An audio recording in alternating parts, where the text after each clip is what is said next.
Okay, let's go ahead with part 2 here. We're going to present a systems model that really is of a psychological flavor. What we're going to look at is the potential sources of feedback. So what do we have? We have the task can provide feedback itself. If I'm trying to pound a nail, right, and I keep bending that nail and I'm not driving it into the wood, then there's something wrong with the process I'm using. But notice the task is providing me with feedback. And often this is in real time, although it can be a hidden result as well that doesn't show up for much later. Now, others can provide us with feedback. They can say, hey, you know, the boxes, the cartons of paper that you're sending down through the hole in the floor there, down the conveyor belt, the straps that hold the carton together are falling apart and they're jamming up the palletizer. So my buddy down in the shipping department is telling me, he's providing me feedback on my process and how it is falling short of what it should be doing. And then the self is perhaps one of the better sources of feedback. Great jump there, Penelope.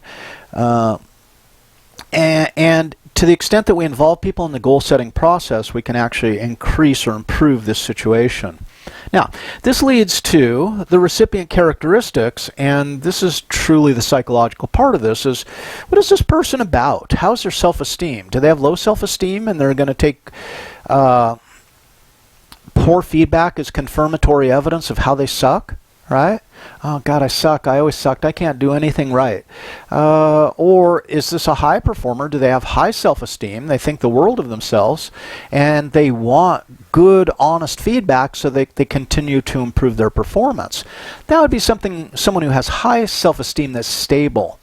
Now, high self-esteem that's fragile presents us with an interesting issue, because these people think the world of themselves, but any challenge to who they are is met with tremendous resistance. Sometimes even in the worst case scenarios, violence, right?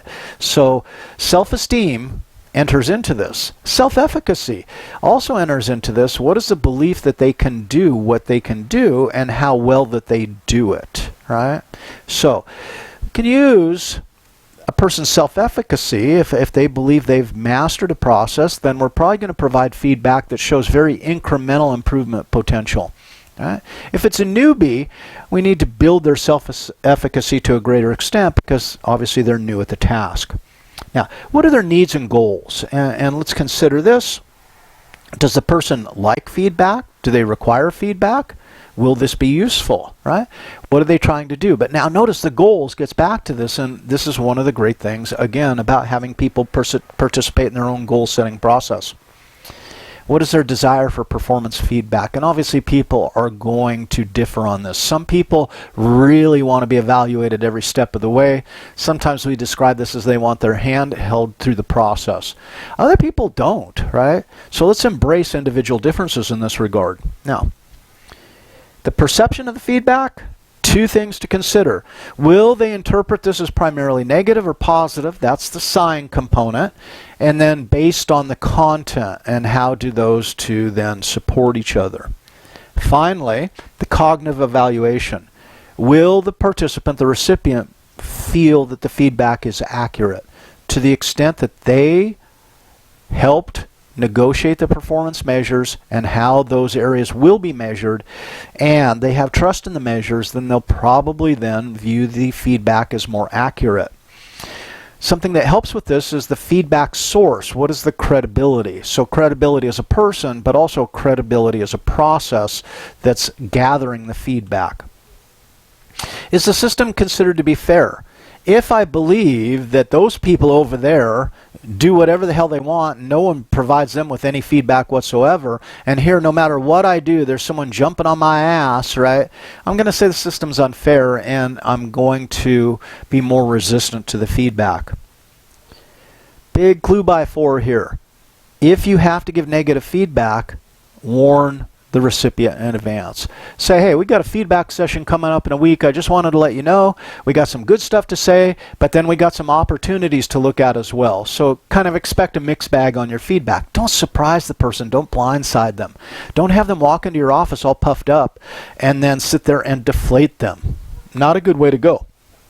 And then behavioral standards.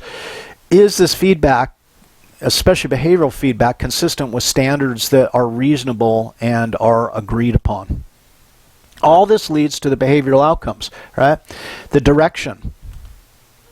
That is, we use feedback to direct a person's efforts, to increase the effort, to increase the persistence. And we're trying to develop a feedback system that diminishes the resistance to hearing the feedback message. Okay? So, what are some practical lessons? Feedback shouldn't be, the acceptance shouldn't be treated as a given. In fact, I'd go the opposite on this. That is that they may not, in fact, accept the feedback on the first presentation of it. Again, objective feedback superior to subjective in this regard. Managers can enhance their credibility as sources of feedback by developing expertise and creating a climate of trust, right? I trust Dr. Cravens-Brown. When she gives me feedback, first of all, she's experienced. She is an expert in her field. And she's grown into being a really good supervisor. So her feedback comes as tremendously credible, and it's much easier to accept in that regard. Negative feedback, typically misperceived or rejected. This is why we try to make it objective, and this is why we try to give feedback in areas that we've already negotiated where the person is going to get feedback.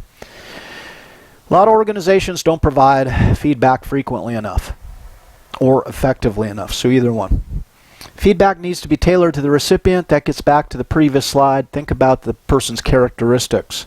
Also involve them in setting up the measures in the first place. High performers respond to feedback that enhances their feelings of competency and autonomy.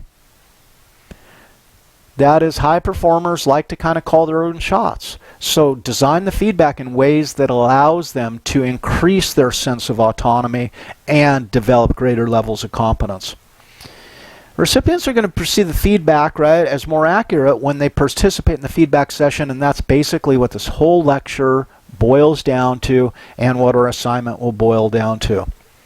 Destructive criticism tends to cause conflict. It reduces motivation. Let's stay away from it.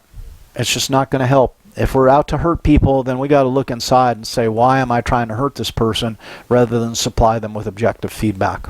Okay. The higher one rises in an organization, expect less in terms of feedback. So, upward feedback then, should it be anonymous, yes or no? Well, I mean, there's a mixed bag on that, right? Some people say, well, if the name is attached to the feedback, then the feedback won't be honest about the bosses. But others say, well, but if the feedback's anonymous, then people will just pile on and they'll say whatever they want without being accountable for what they've said. So I think it really boils down to organizational culture, and that's something to consider. As we've talked about previously in this class, then consider culture and how it might affect upward transmission of feedback. Now, 360-degree feedback, fancy term. What does it mean? Typically anonymous feedback from everyone surrounding the recipient in the organization. So underlings, overlords, if you will, right? Customers, co-workers, what have you. All of these people. And in fact, the recipient themselves can participate. Recommendations. People tend to prefer anonymity under these situations, with the idea that the feedback will be more honest, and it shouldn't be tied to pay or promotion decisions, because once it is, then it can be kind of tainted by a desire to get raises or get promotions, and people then tend to be maybe less honest.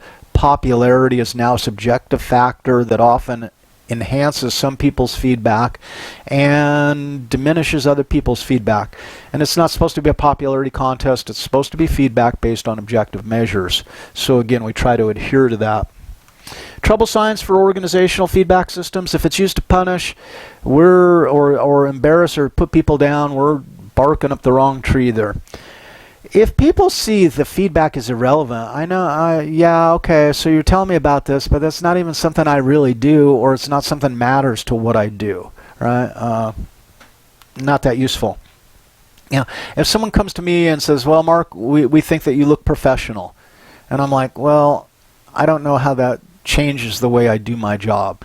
I don't think you guys care how I dress, as long as I am dressed, right? You don't care how I dress, and it's not going to change the content of what and the nature of our relationship. So that would be irrelevant feedback, right?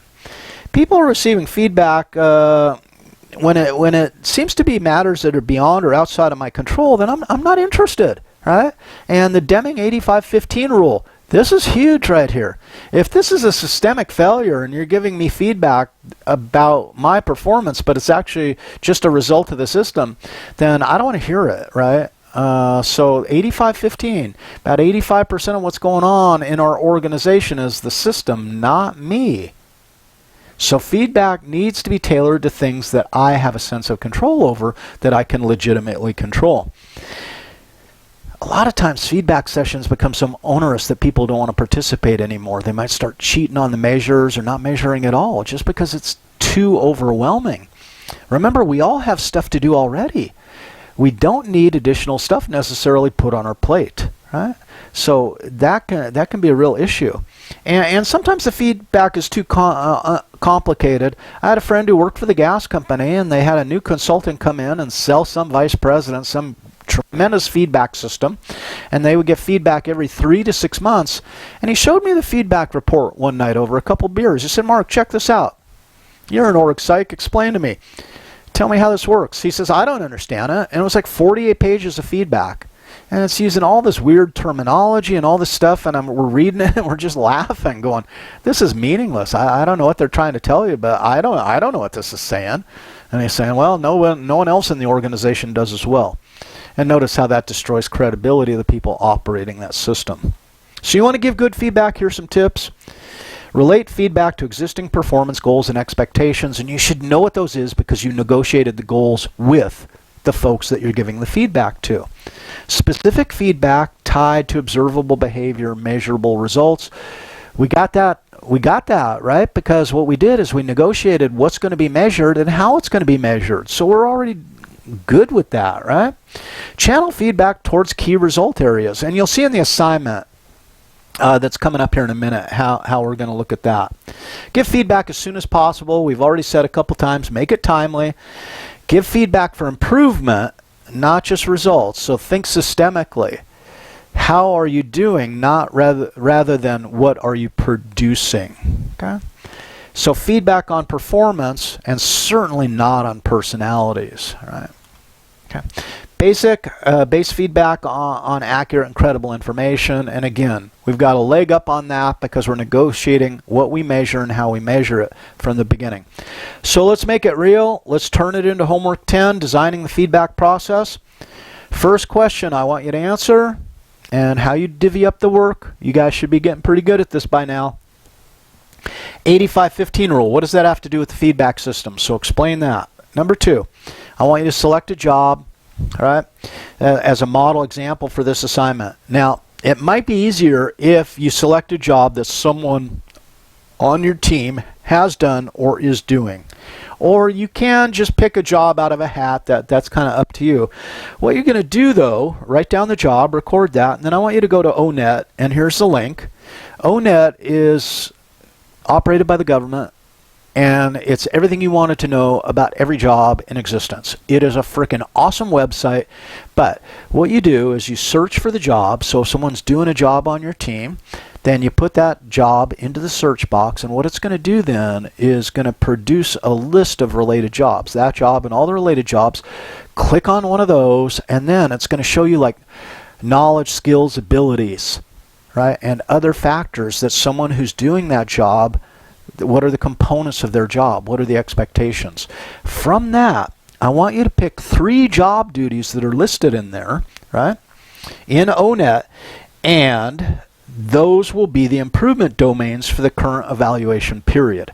So it's like, okay, so what are 3 duties that you perform? What are 3 tasks that you perform? Pick them out and pick ones that should be or yield measurable performance that you can assess the performance on in some measured process. List those there. So it's going to be the 3, right? So if it's, let's say, a server in a restaurant server, what's one of the duties? Well, probably taking orders accurately. So if you feel that's important, put it on the list. Maybe number 1, taking orders accurately, because then we're going to figure out how to measure that in the next. So what you do, step 3, pick someone as the incumbent. That's the job holder. And if you're using a real job, then maybe the person who does that job, that would be kind of a slam dunk. Right? It's kind of a role play. Pick someone to be their supervisor on your team. And all else can serve as observers or advisors in the process, recording the feedback, set up session, make suggestions as appropriate. So all of you can work together on it, right?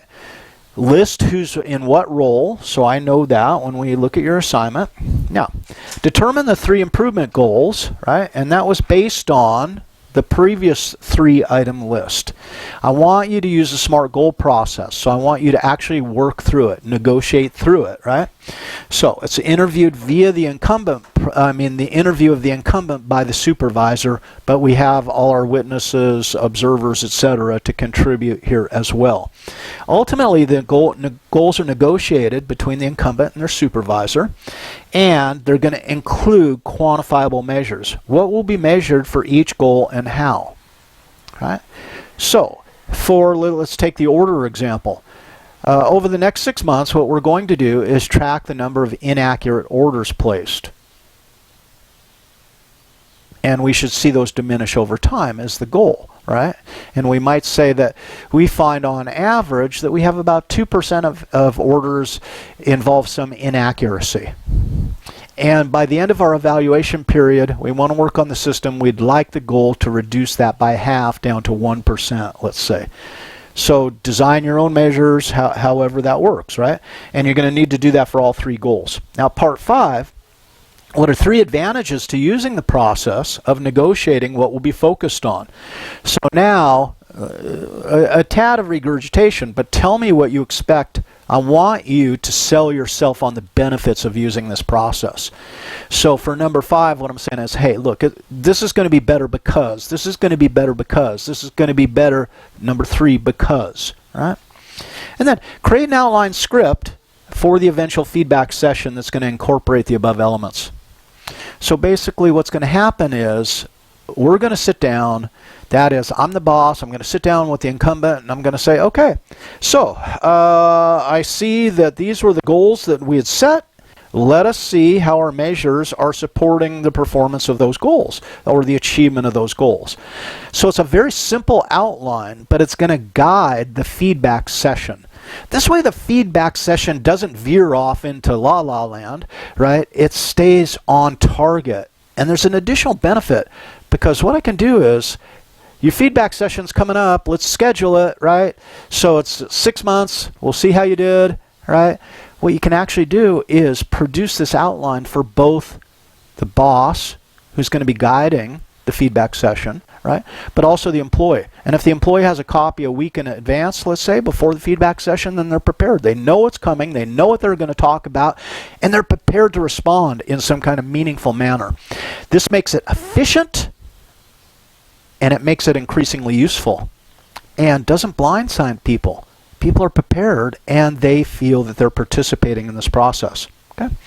So, take into account the cognitive model of processing feedback before addressing A and B below. And A and B, right, will include the portion of the script that provides instructional feedback, right, and that's A, and then B, right, the portion that supplies motivational feedback. So it gets back to that earlier point in the lecture. Questions? Alrighty, then that's it. And that's what springtime kind of looks like, but it ain't springtime, is it? Because here we go into fall and winter. And for the gardeners among you, I think Friday, Saturday morning, we might be looking at frost. So if you got anything out there on the vines that's sensitive, you might want to pull it in. I hope you guys have a great day. Bye.